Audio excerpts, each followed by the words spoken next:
Hey guys, this is John, and I'm playing SimsSimacon in a 15+2 game on leechess.org. Here we go. D4, knight f6. We'll play mainline c4. E6, decision time. I'm going to stick with my usual knight c3, which does allow the Nimzo-Indian, unfortunately, but that's the trade-off for this fluid development that you tend to get with knight c3. Let's play... So I play a lot of things here. I play queen c2, I play e3, I play knight f3. I'm going to try knight f3 this game. Lots of transpositional possibilities here. And then let's pin him bishop g5 and see how he reacts. And if I'm left to my own devices, I think I'll just play like this. So he plays b6, I'll just go e3. Smooth development, hopefully. Now, do I want to throw in a move that prevents him from doubling up my c-pawns? I very well could do that. So, namely, queen c2. But queen c2 here probably runs into bishop e4. It looks a little awkward. I could play queen b3, but then c5 is often a good reply. Yeah, I'm just going to play bishop d3. Just the thing is, he could take at any moment and long-term try to play against those doubled pawns. Very typical for a Nimzo. Okay, here I'm definitely thinking about playing queen c2 because with my bishop on d3, he can't put his bishop on e4 anymore. So, given that he's played d6, it's very likely there's going to be a trade of this bishop for the knight, and maybe I can avoid the traditional weakening of the pawn. So yeah, let's do this, which also threatens bishop takes h7 check, by the way. His knight can't capture because his queen is lost. All right, so let's just retreat here. I'm not afraid of g5 in these positions. That would weaken his king quite a bit. Most players playing black are going to be hesitant to do that when they've already committed to castling. Okay, so my candidate moves here are castles kingside or a3. a3 if I want to release the bishop from its responsibilities on b4 immediately. Force him to trade on c3, that is. If I castle, I like castles instinctively of the two moves because I feel like he might take on c3 regardless of whether I play a3. So maybe I can save this move, not play it. The only thing I'm sort of looking at right now is if castles, what happens if he plays bishop takes f3? So castles, bishop takes f3, g takes f3, and he could play g5 there, bishop g3, knight h5. Somewhat unusual, but playable. Now, I'm not going to stress about that line. If he wants to give up his light square bishop, I'm going to let him do that. Okay, he takes. Take with the queen as planned. And now c5. Yeah, he's playing very fast and logical moves. You know, all these moves make sense.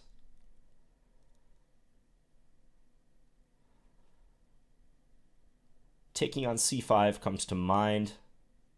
If I take on c5, he's got a few options. I mean, I think all three captures come to mind. Probably he'll take with the b pawn or the knight.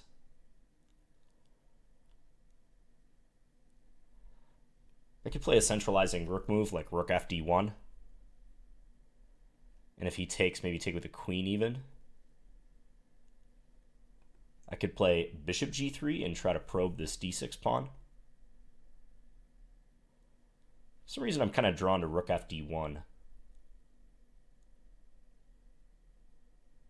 Yeah, let's play that one. Always good to line rooks up with enemy queens. So we'll get the rook on the same file as the queen. So far, a normal position as he captures on f3. Surprised that he did it at that moment as opposed to a move earlier because now it feels like the position is opening up maybe in favor of these two bishops. And then he takes on d4. Okay, so my original intention was to take with the queen. Taking with the pawn would be super ugly because then I would have double isolated f-pawns. So barring some sort of weird tactic, queen takes has got to be the right move here. Pressure on the d-pawn. Okay, and he puts the queen there. So immediately I'm thinking about sending my bishop to g3 to try to pressure d6. I could also pressure d6 by moving this bishop back, since I made that preparatory move, put my rook on d1. But now that his queen isn't on d8, he's no longer pinned here, so he could play d5 if he likes. The thing is, I think I should actually welcome d5. that's going to open further lines for my bishop pair.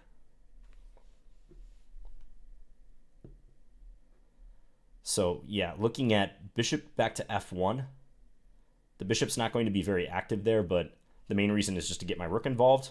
Also, it helps defend my king, could be helpful. I'm also looking at bishop g3. Bishop g3, I have a feeling will be met by knight e5. You know, maybe bishop e2 for that reason is better than bishop f1 if I'm going to move the bishop, so that if knight e5 is played, f3 is already guarded. That could be an important point.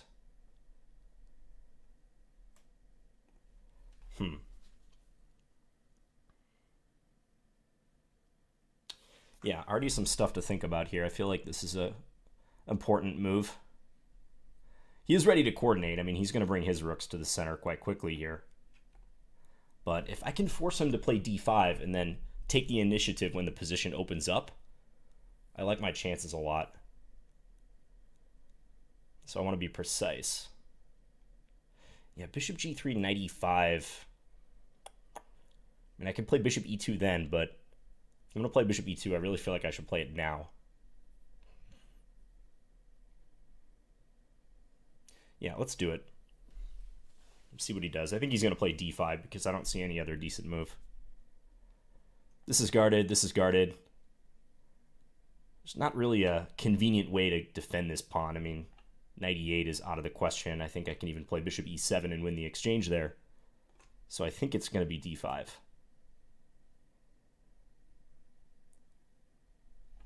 So let's try to calculate on our opponent's time. d5.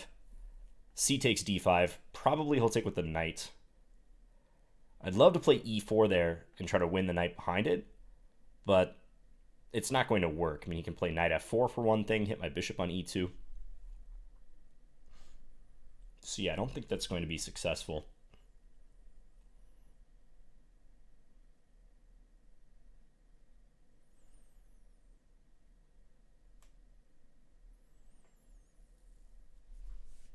Let's take right away. Now I've got an easy move coming up with rook c1 if I want it, just to gain a tempo on his queen. So knight takes d5, rook a c1, queen b7 is a likely continuation. But it's not going to be easy to get through his knight on d5, again, because e4 gives up that f4 square.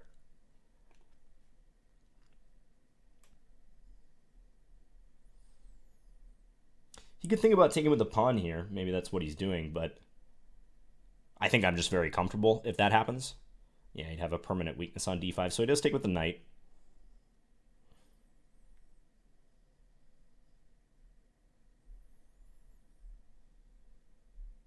So one line I'm looking at is rook a c1, queen b7, and then f4, and try to play bishop f3 to pressure this knight on d5. The only thing is, it strikes me as a little slow. You know, I also want to look at more rapid ways to try to take advantage of my slight lead in coordination here in the bishop pair. But I think a lot of my potential advantages hinge on this knight, whether I can get rid of it.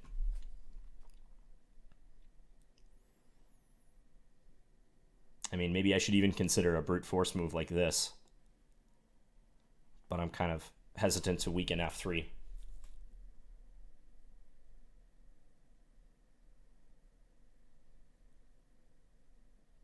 Rook c1 is just a no-brainer move here, but I want to have something in mind after queen b7. Rook a c1, queen b7.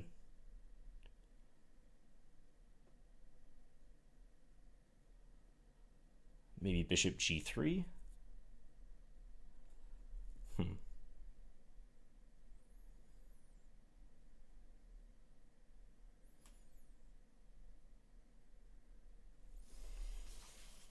There's also bishop g3 right away. Bishop g3, force the queen to move, then play e4, but he can come back to f6. It's not working.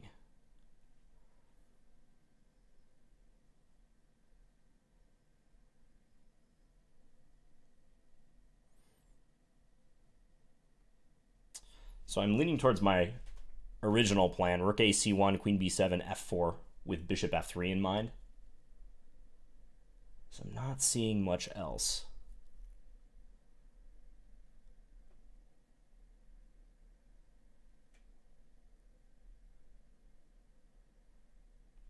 Yeah, okay, let's do this. Queen e7, I can also think about bishop b5. I was toying with this possibility as well, looking for bishop c6. And I wonder, queen b7, bishop b5. Oh, he goes queen e5, okay. That I was not expecting. I'm happy to see it, though, because now I have the possibility of it, a very nice endgame. Take, take, f4. Try to stick that bishop on f3. Can also play bishop g3. Bishop g3, try to make him take on d4.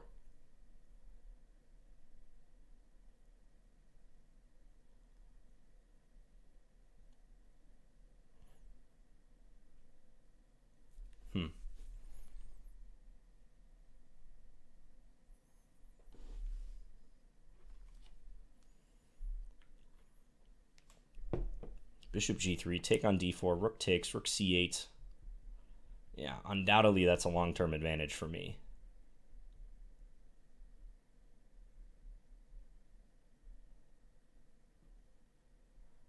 But I kind of like that other line I just mentioned. Maybe my dark square bishop has a hard time getting in the action in that case.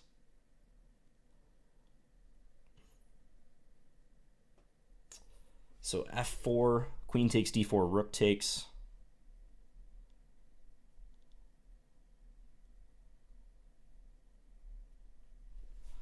Yeah, I'm just a little worried that my bishop might be out of the game in that case. Or, sorry, take on e5 and then f4 is what I mean. Knight g6, bishop g3. And then maybe even a move like f5.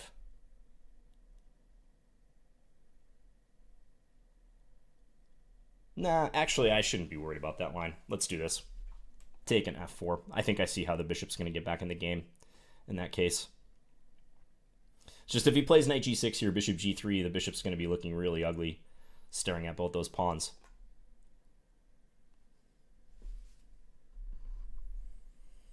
But yeah, I think it's only temporary. I mean, one thing I might be trying to do here is to play f5. I could play that right now if I wanted. Looks like a good move. It opens my dark square bishop. It's going to lead to a pawn weakness for him. I'm kind of tempted to try to take the c file, but this might be a better way of playing. Yeah, let's just open that up. Oh, that's a blunder by me. I should have traded on c8 first. That's a big blunder. Move order mistake. He can take, and then take on f5. Yikes. Okay. Well, this is not going according to plan. Okay, now I got to scramble and try to do something.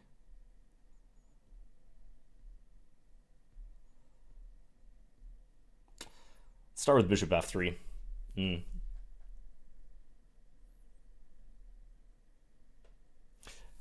think the clock got to me a bit in that mistake I just made. I was trying not to fall further behind on the clock, but unsuccessful because I lost a pawn for nothing. I mean, okay, I have some compensation here, but this is not going according to plan.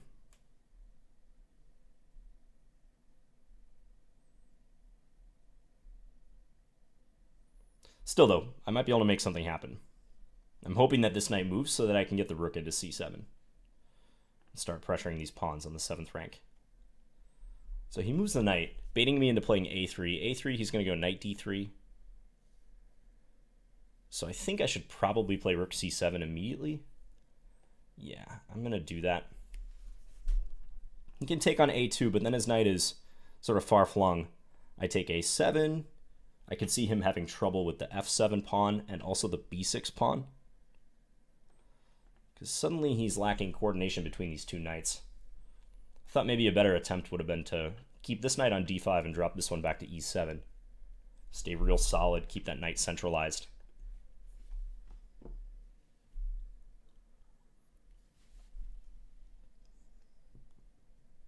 This is the time control that's going to be used in the Pro Chess League, by the way, 15+2. So it's good that I'm getting some practice in.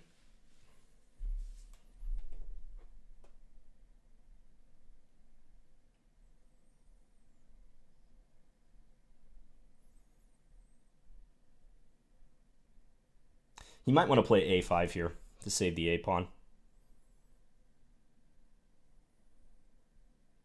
And then I'll have a choice. I could play a3 or maybe rook b7 and go after the b-pawn. It's going to go there. Interesting.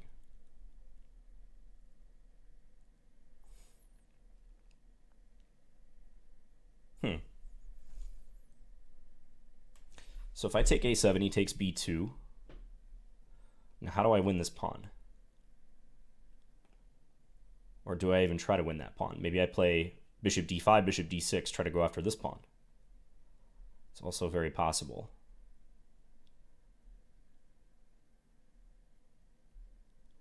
Okay, let's take. I feel like this is correct.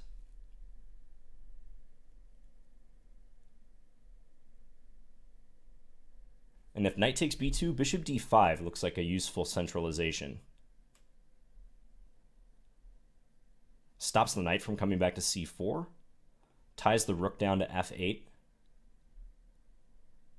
Also threatens bishop d6.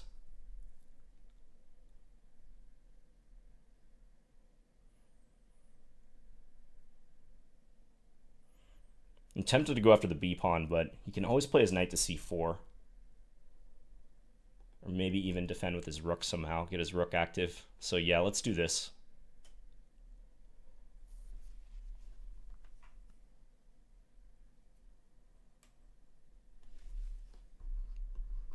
So I'm banking on my activity here to compensate for that pawn. All right, now I can play bishop d6 if I want.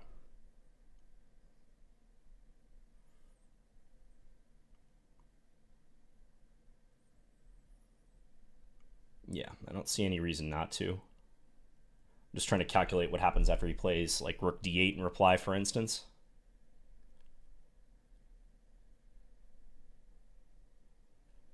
No, okay, let's just do it. Could also play rook c8 and maybe try for some back rank stuff like check and then check on e1 with this knight. But I should have sufficient resources against that.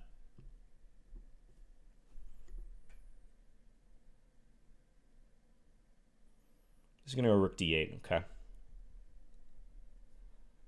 So take f7, he goes to h7. Then it's decision time with that bishop. Bishop c7. He has rook d7, I suppose. But then I can just take. Okay, so start with the capture.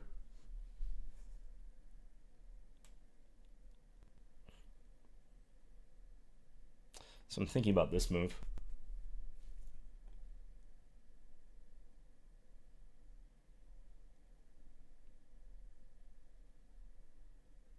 Strange to have both your bishops on the 7th rank like that, but it looks good. Yeah, let's do it. Really trying to keep that rook at bay because, okay, now I could take on b6, but he's going to get some counterplay with this, so maybe I should throw in this move now. Double attack.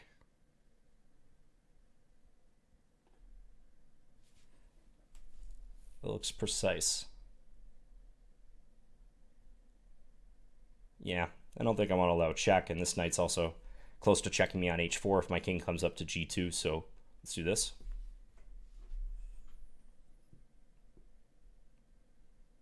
He's going to lose one of these pawns.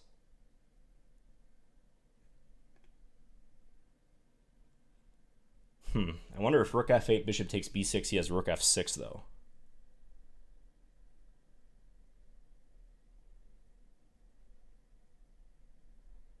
So maybe I need another refinement, like throw in bishop c4 somewhere before I take on b6.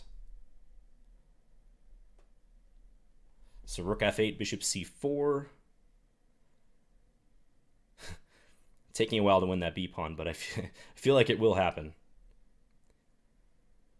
Yeah, take rook f6 looks annoying. I have bishop d4 in that case, though. Bishop d4, very important move. Take rook f6, bishop d4, take on g7, and then, yeah, I just kill him with the discovery. So in that case, maybe I should do it. What about takes rook b8? Again, the bishop comes to d4. He checks me, king up. He's got a couple checks there. I know I said that that was dangerous, but he's really on the verge of getting mated there. Okay, I'm gonna take a chance and say that this move is good.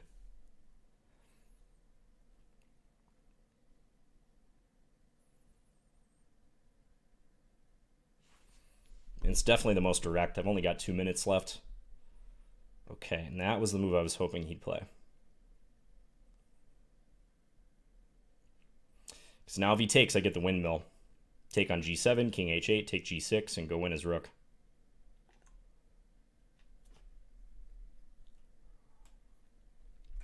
So that means here he has to play a knight to e5.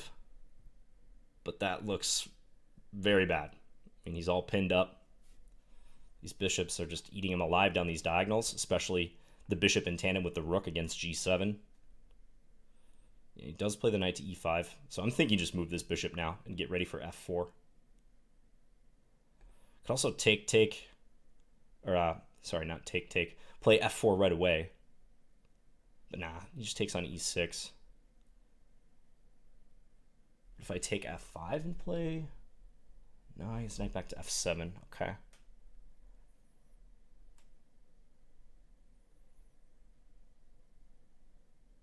I also have to be wary of this move. Okay, so there's still work to be done here. Let's do this. Monitor that f3 square. I mean, he's still very tied down. This is still a threat. I want to run my a-pawn soon if I don't win on the king side.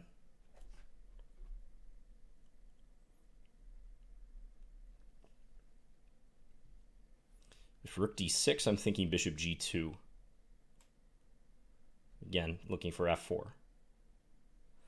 If he plays f4, I'll stick the bishop on e4. And set up another pin.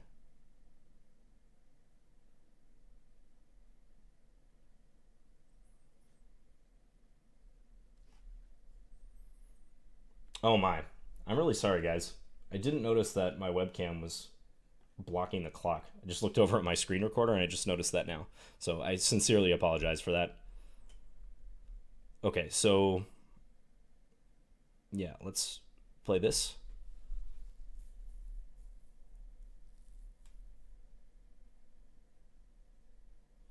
Now if he takes, I take with the f-pawn, and if he checks on f3, I take, and again I have that tactic on g7. So he's extremely tied down now.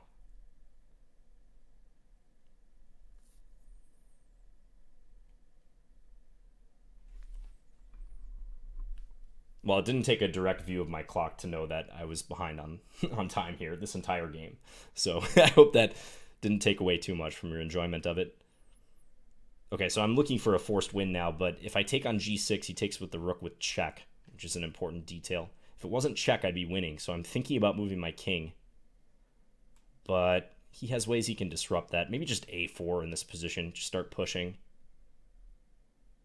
It's just so tough to find a move for him.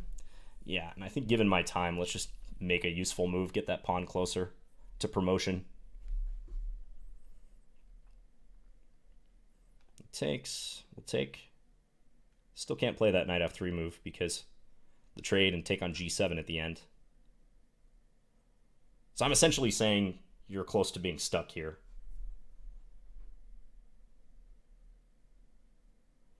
Nearly a Zugzwang situation.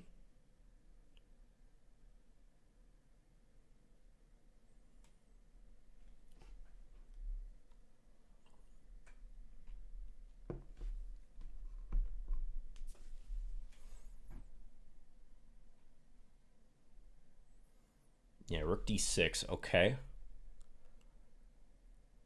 Again, I can take, but it doesn't do much. Let's just keep pushing.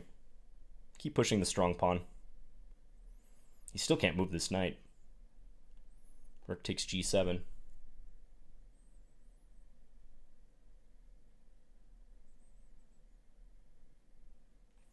Yeah, That's just going to lose. Go pick up this next. And he resigned. A bit fortunate in that one that he played knight b4 after he won the pawn, or after I blundered the pawn. Because I think if he would have kept that knight centralized, as I was saying, maybe play knight e7, I would have had a much harder time getting compensation with my rook plus bishop pair. So if we go back to that moment, that was a clear move order mistake on my part. I got excited about this f5 move, and it didn't even enter my brain that my rook was overloaded. Tried to defend c1 and also attack d5. So if I had inserted that trade first, take, and then f5, the idea works out fine. Although if I have to insert the trade, I don't like it as much because black does have the file then, but even still, I think white should be better. So what else to say about this one? So I played this flexible knight f3 move on move 4 in the opening. Castled bishop g5. I think probably the best attempt for black in this position is to push one of the center pawns, either d5 or c5. Can also throw an h6 if he wants, just to make me play bishop h4. Even though b6 and bishop b7 is standard, the way the game played out, I wasn't worried at all. It just seemed like I got the two bishops against the two knights, actually, without having to work too hard for it. I mean, I do have these weaknesses, but I think the bishop pair is well worth it. Again, I was questioning, if he's going to play bishop takes f3, why play c5 first? Because in my mind, c5 just helps me open the position. I think he really should have considered take, g5, bishop g3, and then knight h5. And then he's going to get one of the bishops back. He's weakened his king a little bit, but it won't be easy for me to take advantage of that. In that case, I'd almost prefer being castled on the queen side, so not having committed my king yet. So that seems like an important line. Bishop takes f3, g takes f3, g5, bishop g3, knight h5. I'll look at that in the analysis. Because yes, once this happened, and I'll be curious about this position too. You know, I was debating on a few moves. Like bishop f1 I was mentioning, bishop g3, trying to target d6.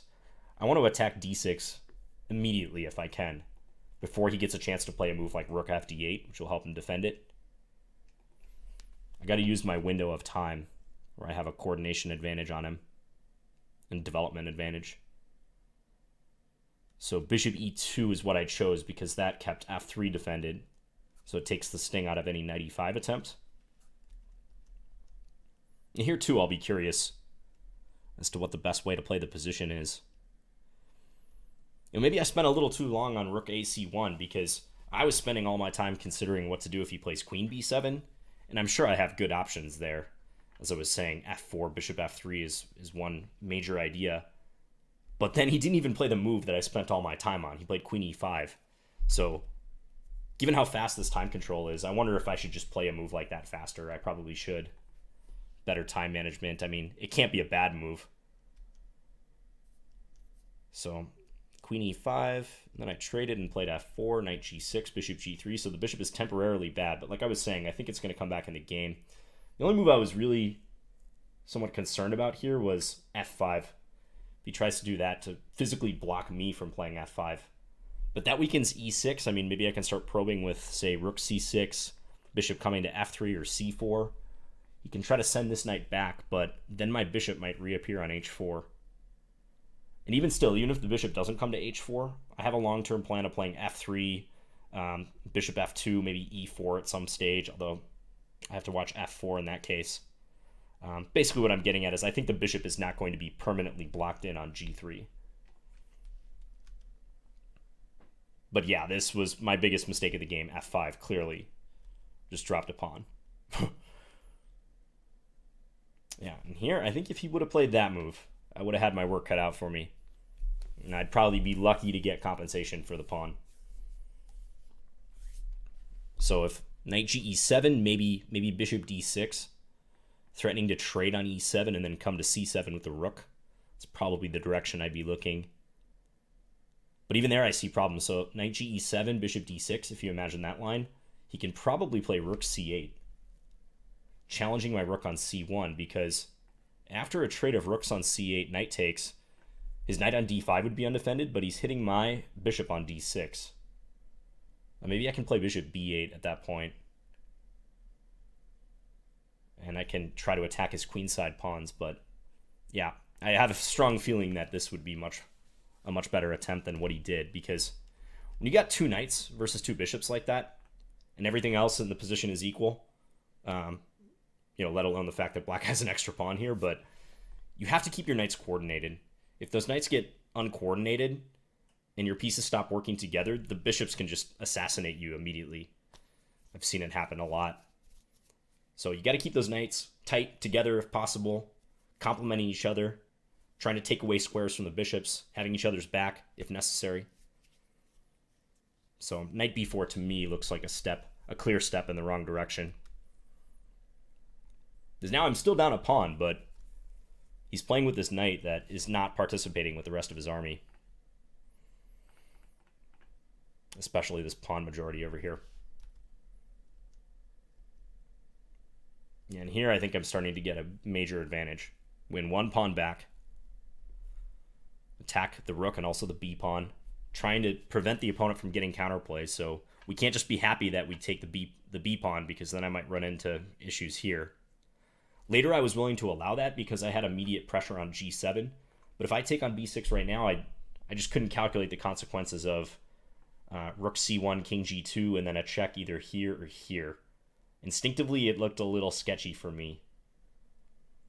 So I didn't want to allow it. So bishop e6 looks like a much better idea. Forces rook to a more passive square.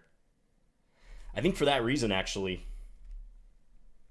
right here, when he has to move his rook, he probably should have played rook c8. Rook c8, bishop takes f7, king here. That might save an entire tempo, because I could see myself maybe playing bishop c7 or rook c7 or something even there, just to stop the rook from coming in. So I'll check that moment as well. So all this happens, I take. It's interesting, my bishops were on the 7th rank, and now they move back to the 6th rank. And he played the very logical looking rook f6. He has both bishops in the line of sight, but yeah, this bishop d4 move is deadly. You just can't take because of that windmill idea. Take on e6, rook takes g7, and rook takes g6, and then rook takes e6. So this, and I think black is busted at this point. White still needs some accuracy, but he's so weak on this diagonal. The knights are together, but the bishops now are really flexing their muscles, and I can pin him a couple different ways. So combine that with the a-pawn, it's probably losing. I mean, he'd have a tough time even without my a-pawn here. So if you take that off the board, black would still be struggling a bit in this position. And I think this is instructive too. So a4. I didn't see an immediate win. I could try to calculate, maybe moving my king to try to threaten bishop takes g6 when rook takes g6 is not check, so I can win the knight on e5, but didn't see an immediate win. I'm getting low on time at this point. Let's just make a move that almost certainly will be helpful to us in converting the advantage, a4. And if that pawn gets a couple more squares up the board, black better have something quick, or he can just resign. I'm going to promote or win material. So that's very important. Like, don't feel just because you've been making progress on one area of the board, so like this sector of the board for me with my bishops and all that pressure against g7 and the knights, don't feel like just because that doesn't lead to a win of material or checkmate that your position is still a failure. Remember that you also have aces in the hole elsewhere, like this a-pawn.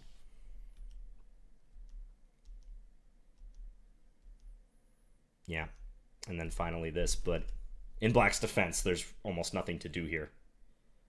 He can't move either knight. The rook can't do much. A-pawn's just marching up the board. Okay, so we have a few moments in the game where I want to check with the engine. So let's click out over to the analysis board now and see what we got here.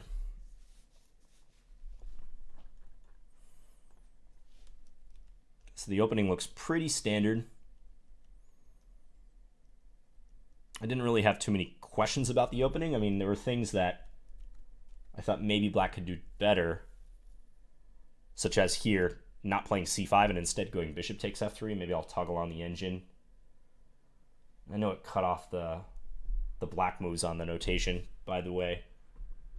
So, yeah, the engine says the position is dead level, which is not uncommon when you're analyzing, looking at Nimzo-Indian games. The Nimzo-Indian is one of the best openings for black against d4. It's always tough to get an advantage against it. I'd say this is a typical situation for the Nimzo. Black has a completely sound position, but white does have the bishop pair. It's like this small thing white can point to claim that they have some sort of edge, even though the computer doesn't think so. So what about bishop takes f3? And then this line I was wondering about. Yeah, the engine gives a small edge for white. Let me turn on the best move arrow. I sometimes have that off because it annoys me, but... Okay, so it says I should play bishop e4, rook b8, king h1. Black doesn't have to be in a hurry to take this bishop. If he takes, I wonder which way I'd recapture. Engine says h-pawn. And I guess probably move the king and try to play rook h1. Likes white. Yeah, even the single bishop versus the knight is probably going to give white a little something here. But maybe black should play this way. I just didn't like the combo of c5 and bishop takes f3 for him. Something about that just seems wrong to me. But the computer says it's the best move in this position after rook fd1. So, okay. Take. Ah, knight d5. That's not a move I saw. However, that is a tactical idea you have to watch out for in these Nimzo positions with the bishop coming to g5. Knight d5. It's interesting. Yeah, so attack my queen and discovery on the bishop here. So if takes, take on c3. I have to recapture. Yeah, black takes one way or the other. Yeah, I think black would be okay with this, because notice again I have the doubled c-pawns. Okay, that's intriguing. Didn't notice that. Knight d5. So he takes on d4. I get queen takes in. And now it seems like he's going to have to move this pawn soon. He defends it with queen c7. And this is one of my first major questions. Was bishop e2 correct? The engine says yes, bishop e2 is correct. Drop it back and defend f3. Yeah, I just think this sort of thing is maybe not in my best interest. It seems like I'm going to have to defend f3 regardless. It even has e5 here. So, okay, glad to see that. Bishop e2, d5, take. Takes with the knight. Now here I played rook c1, which, as I was saying, can't possibly be a bad move.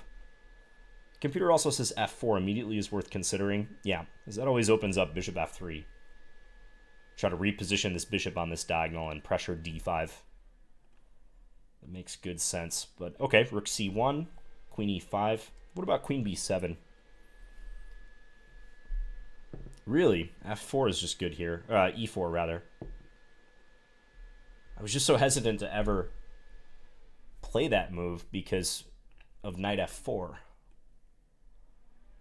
Attacking the bishop, but now bishop b5.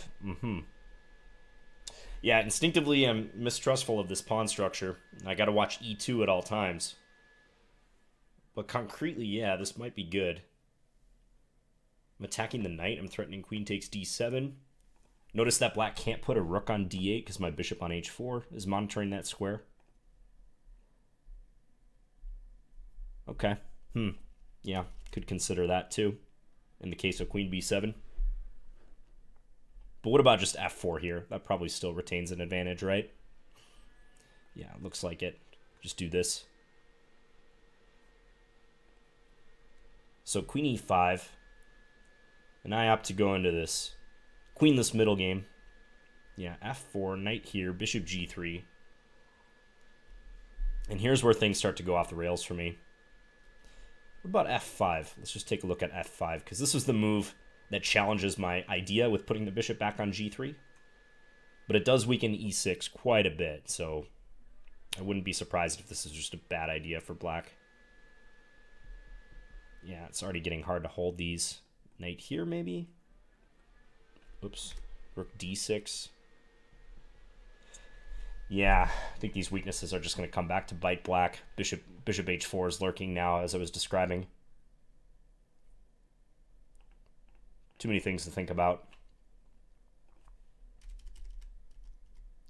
So rook c8, and I commit my mistake. I play f5, which according to the computer still gives me a reasonable position. The fact that the evaluation is 0 means that it thinks that I will have compensation in the coming play, but given that I was up, you know, a half pawn or more, according to the evaluation, that's a clear blunder. And I mean, to me, it just felt like a clear blunder in the game. Loses a pawn.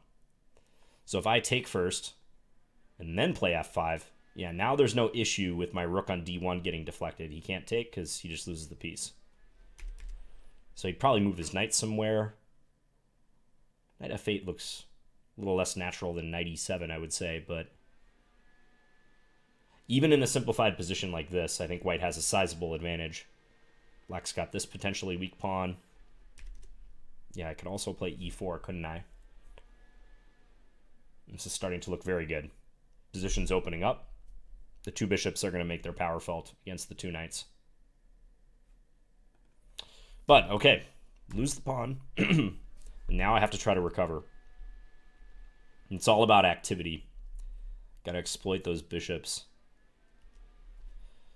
Yeah, so on bishop f3, what about the move I was proposing? Knight e7, bishop d6. And then black can make a rook move. Rook e8 looks very passive. What about just rook d8? Bishop a3. So even if I'm not taking on e7 right away, I still have good chances. But there is also this, right? Take, and rook c7.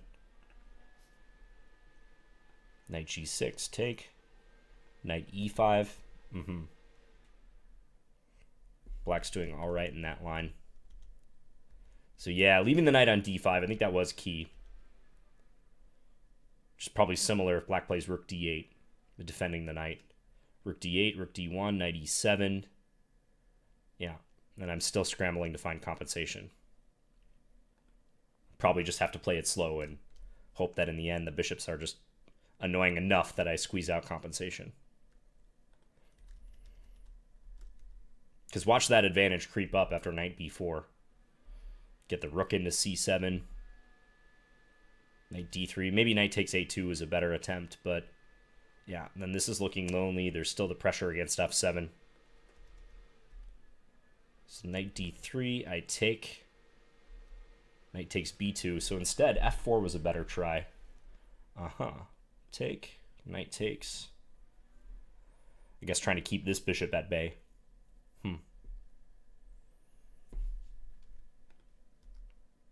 Because black has made a lot of moves with this knight just to ultimately trade a-pawns and decentralize that knight, most importantly.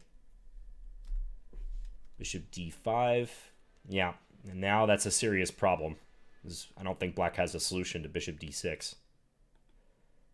In the game, it did cross my mind that knight h8 could be played here, but I mean, these pieces do not impress if knight h8 is played. Start going after the b-pawn. So knight d3, bishop d6, and let's see how I played it from here. Black should play rook c8. Yeah, try to get some activity for the rook.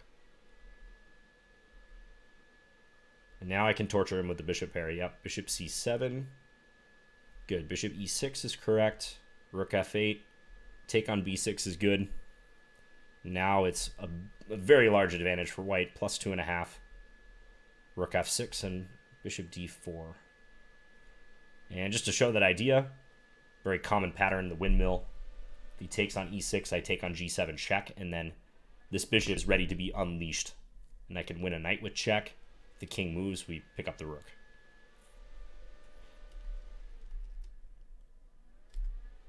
Yeah, knight e5, bishop there to protect f3. So it says that f4 is a double question mark move, which in the computer eyes is probably the case. It is a very, very bad move. It loses 2 points according to the computer, but to my human eyes, I mean, I would never give f4 double question marks because I think black is already completely lost here. You can't fault someone for blundering in a lost position. So yeah, bishop e4.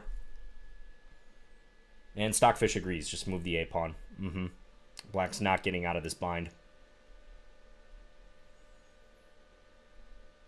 Another thing, too, since Black would like to unpin this knight to move this knight, but if Rook E6 is ever played, I always have Bishop D5 with the king on G8. So that's also not going to work. Yeah, and that's over. Knight D7 maybe hangs on for a little while, but this A-pawn is coming.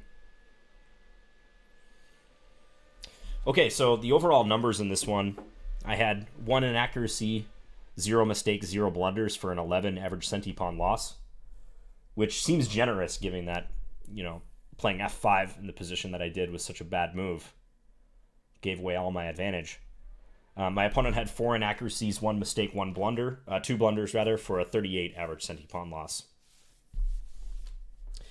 Hope you guys enjoyed that game. I'm playing a tournament coming up in St. Louis. I'll probably release a video talking about that a little bit. So I'm prepping for that at the moment. And that'll be a G90 plus 30 time control game, which is pretty much the norm these days for over-the-board play. So wish me luck on that.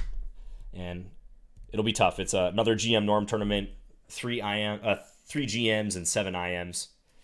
All the IMs are, of course, hungry for making Grandmaster norms, so everyone will be looking to score big. Anyways, let me know if you guys have any questions on this game, and I'll be posting another video again soon. All right, bye guys.